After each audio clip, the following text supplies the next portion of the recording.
네, 한 주간 가장 많이 본 뉴스를 전해드립니다. 엄주원의 엠보드 탑5입니다. 그렇습니다. 네. 한 주간 MBC에서 보도한 뉴스 중에서 조회수 높았던 뉴스 5개를 추려왔는데요. 먼저 5위! 지난주 수요일 뉴스데스크에 보도된 이준범 기자의 리포트 114만 뷰 기록했고요. 요즘 국무위원들 인사청문회 계속되고 있잖아요. 그중에 가장 먼저 가장 많은 논란을 일으킨 후보자의 이야기입니다. 영상 보시죠. 예비 5번으로 경북대 의대 편입학 시험에 합격한 정호영 후보자의 딸. 3번의 구술평가 중 유독 마지막 고사실에서만 심사위원 3명이 모두 20점 만점을 줬습니다. 이들이 모두 정 후보자의 논문 공저자 등 가까운 사이라는 게 드러나면서 특혜 논란이 일었습니다.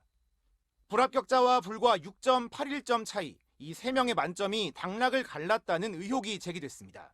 정 후보자는 해당 고사실에서 만점 받은 지원자가 3명이나 더 있었다며 특혜 의혹을 부인해왔습니다.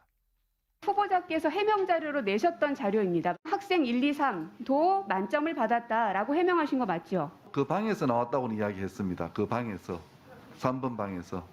그런데 청문회 도중 이 해명이 거짓임이 드러났습니다. 다른 만점자들은 다른 고사실에서 다른 심사위원들로부터 만점을 받은 겁니다.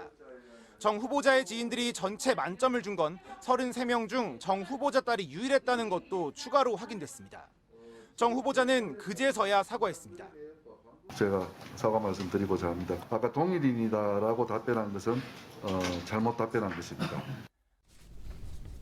네. 네. 3번 방에서 만점자들이 나왔다라고 했는데 그 방 만점자는 혼자인 걸로 드러나니까 이제 정 후보자가 사과를 한 그런 내용의 리포트였습니다.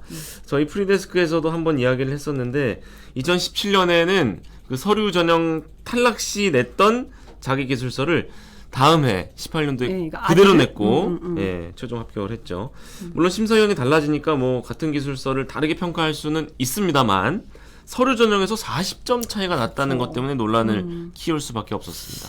이게 무엇보다도 당시에도 제가 한번 언급을 했었는데 하셨죠, 떨어졌던 어떤 자기소개서를 그대로 내기 좀 찝찝하지 않을까요? 좀 뭐 기운 때문에라도 좋은 기운으로 바꾸려는 시도를 뭐 할 수는 네, 하는 분들이 많겠죠. 근데 이제 정호영 후보자는 이렇게 해명을 했어요.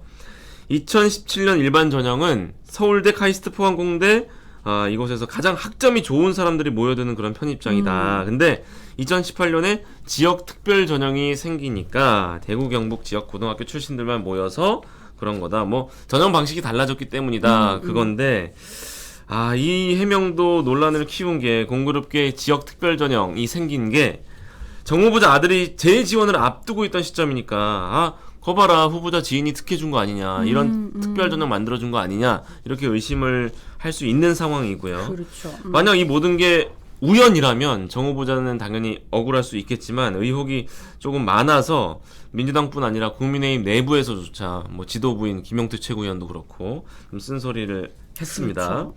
인사청문 보고서는 채택이 안 됐고 그렇죠. 윤 대통령이 청문 보고서를 재송부 요청했으니까 임명 강행 수순이다 이런 보도가 많이 나왔고 내일 오후에 첫 국무회의가 있잖아요. 내일 오전에 임명하지 않을까 이런 이게 예측이 참 나오고 이게 있습니다. 임명이 되고 나면 또 강대강 대치가 더 강해지지 않을까 싶긴 한데 댓글 반응 볼까요? 브리드카가님 이건 좌우 이념을 떠나서 공정하게 똑같은 잣대를 대는 게 맞다라는 댓글 네. 1000명이 공감해 주셨습니다. 네. 네.